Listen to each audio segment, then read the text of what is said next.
As a sexologist मैं दोस्तों आपको बताना चाहूँगा कि मैंने ये फोरम क्यों चुना, क्या ज़रूरत पड़ी थी। आज हम आपसे कहना चाहेंगे कि आप चुप्पी तोड़े, खुलकर बोले। अगर आप खुलकर बोलते हैं तो आप अपनी समस्याओं से छुटकारा पा सकते हैं। आप सुसाइड ना चुने, आप पूरी तरह से एकांत ना चुने, आप डिप्रेशन ना चुने, आप कम्युनिकेशन चुने। आपको कोशिश करना है कि आप साइंटिफिक इन्फॉर्मेशन को गेन करें और साइंटिफिक इन्फॉर्मेशन को गेन करके उसकी क्लियरिटी को समझें।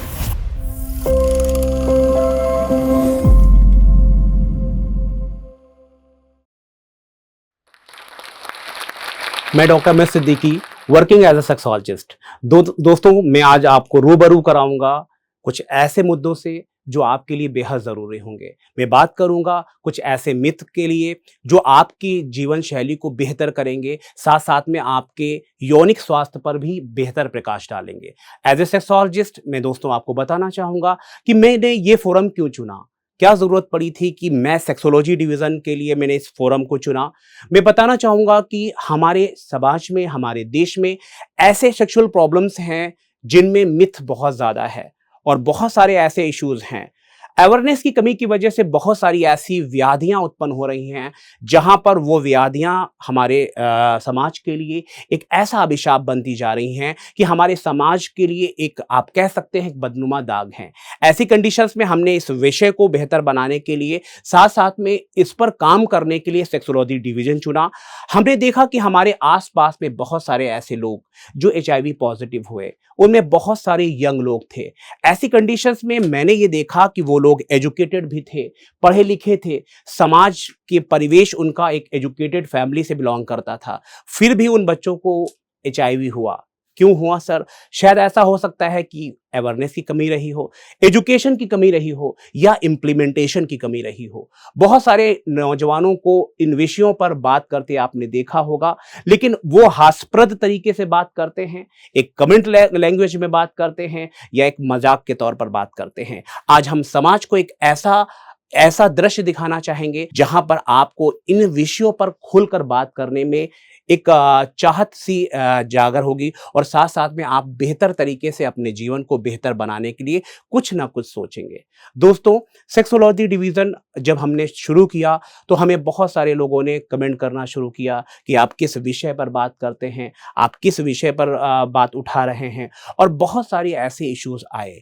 हमने देखा कि हमारे नौजवान जो पूरी तरह से व्यस्त हैं और उनके जीवन में बहुत सारे हार्मोनल चेंजेस होते हैं, उनके अंदर बॉडी में बदलाव होते हैं, और उसकी अवेयरनेस की कमी की वजह से, एजुकेशन की कमी की वजह से अगर मैं बात करूं तो हमने अपने केसेस में ऐसे भी देखा कि नौजवान छोटी छोटी समस्याओं की वजह से आत्महत्या कर रहे थे। मैं बात कर रहा चाहूंगा कि एक नॉर्मल नॉकटर्नल इमिशन की वजह से, स्वप्न दोष की वजह से, हमने कुछ नौजवानों को में ऐसा पाया कि उनके अंदर सुसाइडल टेंडेंसी आ गई थी। धात सिंड्रोम का कुछ ऐसा विषय था जो पूरी तरह से उनको कहीं ना कहीं मानसिक रूप से प्रताड़ित कर रहा था, मानसिक रूप से उनको कमजोर कर रहा था। साथ साथ में कहीं ना कहीं वो एक मिथ था, उस मिथ पर आज हम प्रकाश डालेंगे। हमने समाज में ऐसी चीजें देखी कि महिलाओं को बांझ कहा जाने लगा, महिलाओं को ये शब्द कितना ज्यादा कुंठित कर रहा था। शायद इस विषय को, इस चीज को समझने के लिए, महिलाओं के इस दर्द को समझने के लिए हमें सोचना पड़ा कि आखिर क्यों सिर्फ महिलाओं को ही बांझ कहा जाता है। हमने जब रिसर्च किया, हमने पाया कि समस्याएं पुरुषों में भी थी। 50-50% दोनों में समस्याएं थी। पुरुषों में स्पर्म की कमी और स्पर्म का नील होना, और कारण था पुरुष, और महिला बांझ कही जा रही थी। कुछ ऐसा हमारे समाज की परिकाष्ठा थी और एक ऐसा समाज का समन्वय था जहां पर हमने आईने दिखाने की कोशिश की, समाज को अवेयर करने की कोशिश की, समाज को वो स्वरूप देने की कोशिश की ताकि वो मानसिक रूप से, यौनिक रूप से और शारीरिक रूप से स्वस्थ रह सके। इसलिए हमने इस फोरम को चुना। दोस्तों, हम आगे बात करेंगे कि इसमें बहुत सारे ऐसे इश्यूज होते हैं। सेक्सुअल प्रॉब्लम्स आज एक टैबू बन के रह गया था। सोशल में एक ऐसा टैबू था जिस पर लोग खुलकर बात नहीं करते थे। खुलकर बात ना किए जाने की वजह से बहुत सारे मिथ हमारे दिमाग में रहते थे, और वो मिथ हमारे दिमाग में हमारे मानसिक कुंठा को बहुत ज्यादा द्रवित करते थे, जिसकी वजह से मानसिक व्याधियां भी उत्पन्न हो रही थी। ऐसे बहुत सारे मिथ पर आज हम प्रकाश डालेंगे, जिसमें हम आपको बताना चाहेंगे कि अगर हम अपने समाज को एक स्वस्थ परिवेश में रखना चाहते हैं, एक स्वास्थ्य की परिभाषा में समाज को एक ऐसे मार्ग पर ले जाना चाहते हैं जो सफलता का मार्ग हो, साथ साथ में स्वास्थ्य भी साथ हो, तो हमें अपने समाज को बहुत ही ज्यादा जागरूक करना पड़ेगा। दोस्तों, आज तो डिजिटलाइजेशन का जमाना है। आप हमारे नौजवानों के पास डाटा तो बहुत है, लेकिन क्या वो डाटा साइंटिफिक डाटा है? हम इस पर भी प्रकाश डालना चाहेंगे। आज हमारे नौजवान बहुत ज्यादा एआई यूज करते हैं, बहुत ज्यादा उनके पास कंटेंट है किसी भी बीमारी, किसी भी परेशानी को लेकर। शायद हम आपको ये बताना चाहेंगे कि साइंटिफिक डाटा आपके लिए बहुत हार्मफुल हो सकता है। अगर आपके पास बहुत ही ज्यादा अपनी परेशानियों को लेकर के आप उस विषय पर बात करते हैं, बट अगर आपका डाटा अनसाइंटिफिक है तो आपको बीमारी की तरफ और भी ज्यादा घसीटता है और बीमारी को डीप करता है। आजकल लोग सेक्सुअल समस्या को लेकर बहुत परेशान रहते हैं। वो बहुत ज़्यादा हेजिटेट होते हैं। कभी-कभी उन्हें लगता है कि अगर हम सेक्सुअल टॉपिक्स पर बात करेंगे, अगर वो मैरिड हैं तो वो और भी ज़्यादा परेशान हो जाते हैं। उन्हें अपने पार्टनर के साथ अनयूजुअल महसूस होता है। उन्हें ऐसा लगता है कि हमारे पार्टनर के साथ में डाइवोर्स हो सकता है, या उन्हें लगता है कि हमारा पार्टनर इस ऐसी समस्याओं को जानने के बाद वो हमें इग्नोर कर दे, हमारा डिस्पैच हो जाए, या हमारे रिलेशनशिप इश्यूज़ आ जाएँ। हमारे बहुत सारे नौजवान इस विषय पर खुलकर बात नहीं कर पाते। आज हम आपसे कहना चाहेंगे कि आप चुप्पी तोड़ें, खुलकर बोलें।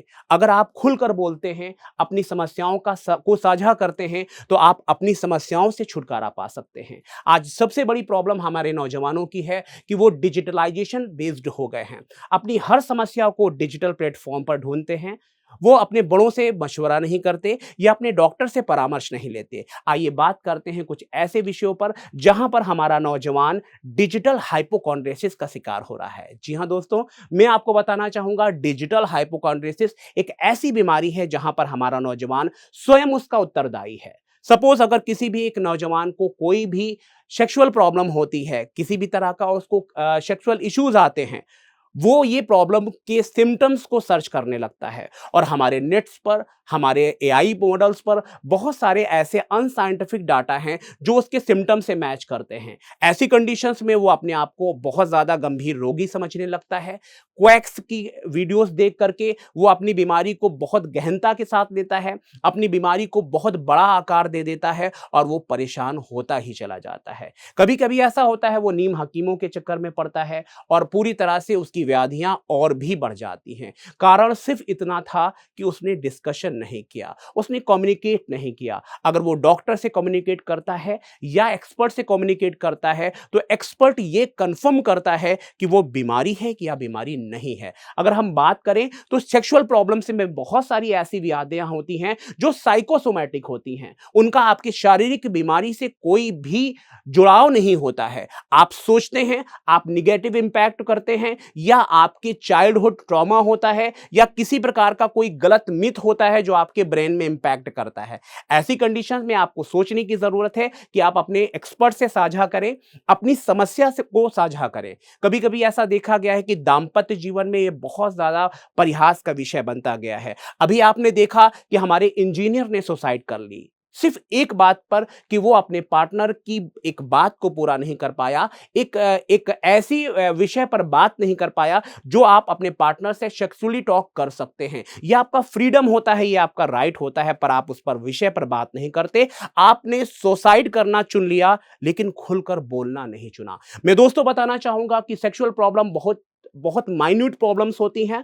अगर आप अपने पार्टनर से शेयर करते हैं, आप अपने दोस्तों से शेयर करते हैं, या आप अपने सीनियर से शेयर करते हैं, या आप एक्सपर्ट से शेयर करते हैं, तो आपकी ये प्रॉब्लम श्योर दूर हो जाती है।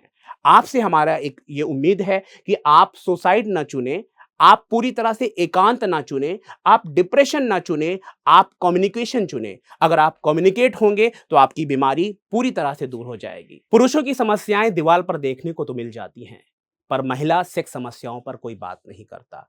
फीमेल भी सेक्सुअल प्रॉब्लम्स होती हैं, बहुत सारी ऐसे इश्यूज होते हैं कि फीमेल सफर करती हैं। फीमेल सेक्सुअल डिस्फंक्शंस होते हैं, कभी उनको स्ट्रेस ट्रॉमा होता है। आपने मैरिटल रेप के बारे में सुना होगा। बहुत सारे ऐसे इश्यूज मेल और फीमेल में बहुत कॉमन है। हमारा विषय है कि हम आपको जागरूक कर पाएं, आपको क्लियरिटी दे पाएं। आपने देखा होगा दीवारों पर बहुत सारे इश्तिहार होते हैं, हम आपको बताना चाहेंगे कि इन इश्तिहारों में नॉन साइंटिफिक डाटा लिखा जाता है। ऐसी कंडीशन में आप जिस सिम्टम से सफर कर रहे होते हैं वो लिखा जाता है।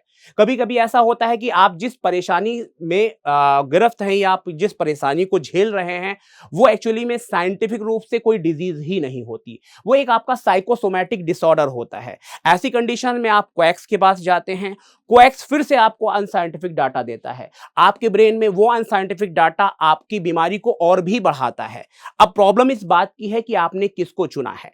अगर आपकी प्रॉब्लम जेन्युइन है तो आपको सेक्सुअल मेडिसिन कंसल्ट से मिलना चाहिए या यूरोलॉजिस्ट से मिलना चाहिए या सेक्सोलॉजिस्ट से मिलना चाहिए, ताकि वो आपकी बीमारी को आपको बता पाए कि आपकी प्रॉब्लम साइकोलॉजिकल है या फिजिकल है, ऑर्गेनिक है या इनऑर्गेनिक है। ऐसी कंडीशंस में आपको अपने डॉक्टर का सही तरीके से आपको अपने डॉक्टर से कंसल्ट करना आपकी बीमारियों से छुटकारा आपको दे सकता है। इसलिए दीवारों पर बनी हुई बातें, लिखी हुई बातें आपके लिए पूरी तरह से सही नहीं हो सकती।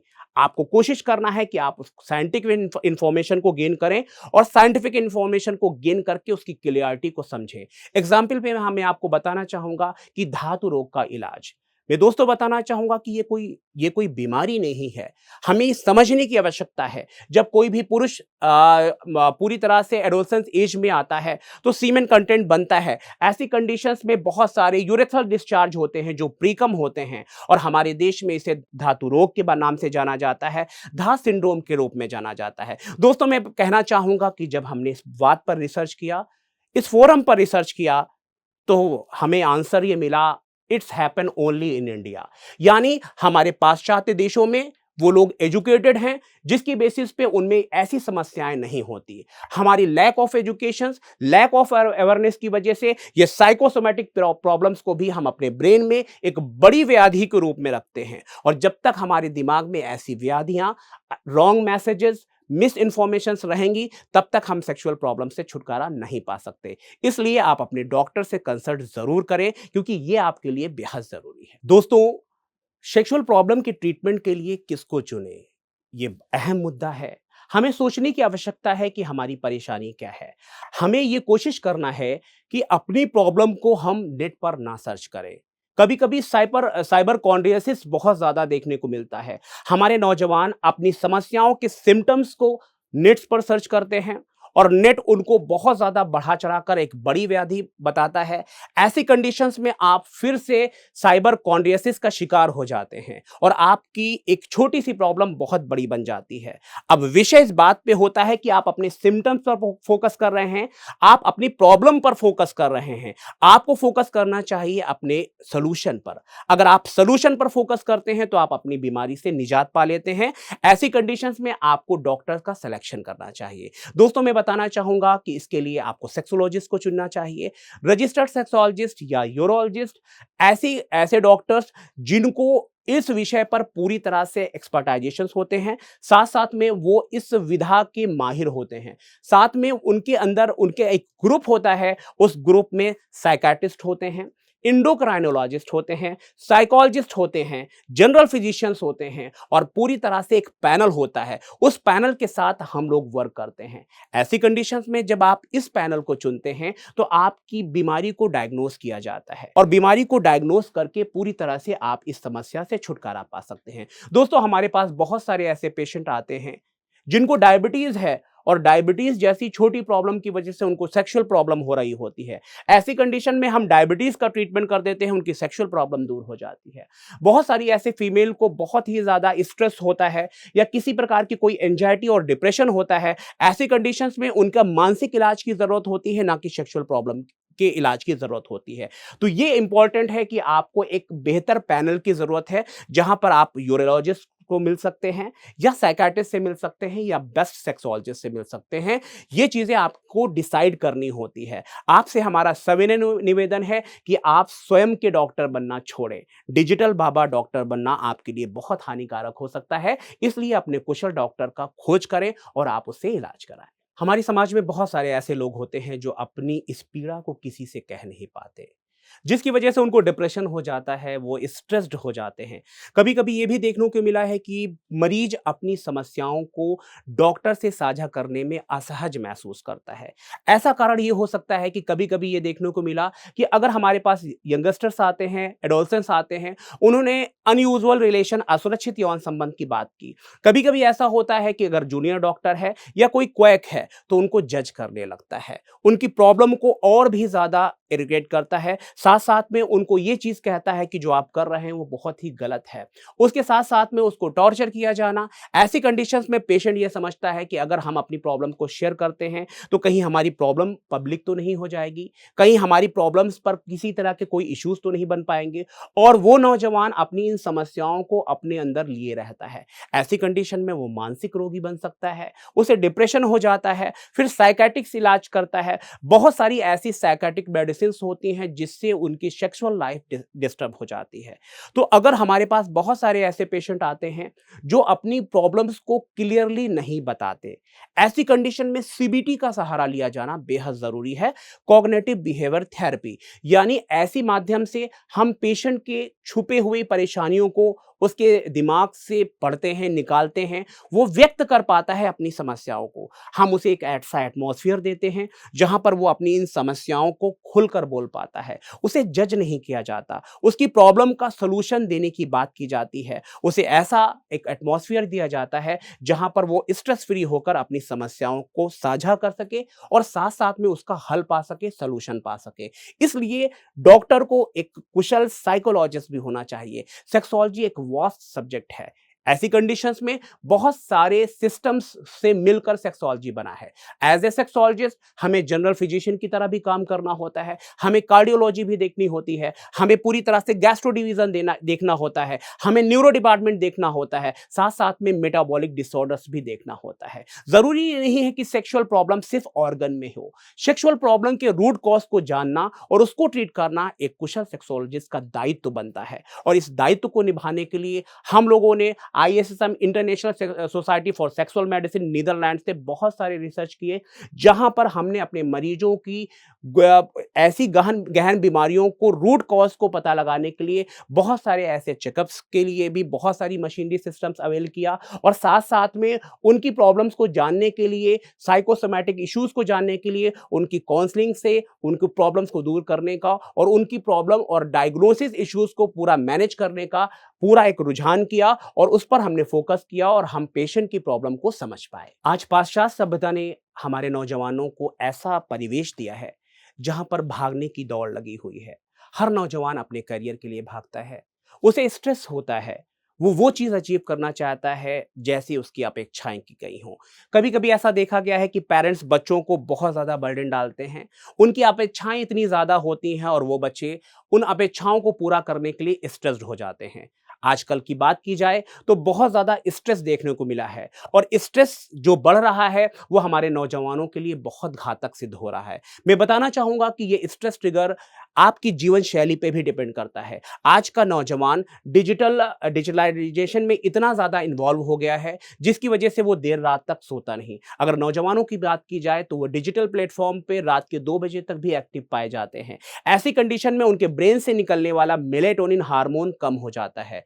जब मेलेटोनिन हार्मोन कम होता है तो आपका स्लीप पैटर्न डिस्टर्ब हो जाता है। स्लीप पैटर्न डिस्टर्ब होने की वजह से आपका हार्मोन कॉर्टिसोल यानी स्ट्रेस वाला हार्मोन बढ़ने लगता है। आप जब मॉर्निंग में उठते हैं तो आप पूरी तरह से फ्रेश नहीं उठते। ऐसी कंडीशंस में एक विशेष साइकिल चलती है और आप पूरी तरह से, आपको इस तरह का स्ट्रेस बढ़ता ही जाता है। ऐसी कंडीशंस में आपको स्ट्रेस दूर करने की आवश्यकता है। इसके लिए आपको लाइफस्टाइल मॉडिफिकेशन करना होगा। दोस्तों, मैं बताना चाहूंगा लाइफस्टाइल मॉडिफिकेशंस में ओल्ड इज गोल्ड। अगर बात की जाए लाइफस्टाइल मॉडिफिकेशंस की तो आप मॉर्निंग में मेडिटेशंस, हम आपको बताना चाहेंगे कि अगर आपको स्ट्रेस हो रहा है, आप उलझनों में गिरफ्त हैं, आप पूरी तरह से अपने वर्क प्लेस पर बहुत अच्छा परफॉर्म नहीं कर पा रहे, ऐसी कंडीशंस में आपको मॉर्निंग में 10 से 15 मिनट तक डीप ब्रीदिंग करनी चाहिए। जी हां दोस्तों, अगर आप डीप ब्रीदिंग करते हैं तो आप पूरी तरह से रिलैक्स हो पाते हैं, क्योंकि डीप ब्रीदिंग करने से आपका सिंपैथेटिक टोन डाउन हो जाता है और पैरासिम्पैथेटिक टोन एक्टिवेट हो जाता है। ऐसी कंडीशंस कंडीशंस में आपके बॉडी में ब्लड का फ्लो अच्छा होता है, ब्रेन और बॉडी को ऑक्सीजनेशन बेहतर मिल पाता है और आप पूरी तरह से रिलैक्स हो पाते हैं। ऐसे कंडीशन में आप मेडिटेशंस करिए, आप एक्सरसाइज कीजिए, आपकी डाइटरी हैबिट्स बहुत ही इंपॉर्टेंट है। आज हम पूरी तरह से पाश्चात्य जीवन शैली के साथ साथ वेस्टर्न डाइट्स को अपना रहे हैं, जिसकी वजह से भी मेंटल प्रॉब्लम्स ओरिजिनेट हो रही हैं। ऐसी कंडीशंस में आपका गट हेल्थ कहीं ना कहीं हैम्पर्ड हो जाता है और गट हेल्थ के बिगड़ने से आपका मानसिक स्वास्थ्य पर नेगेटिव इंपैक्ट होता है। तो दोस्तों, अगर आप पूरी तरह से मेंटली फिट रहना चाहते हैं तो आपको अपने जीवन शैली पर काम करने की आवश्यकता है।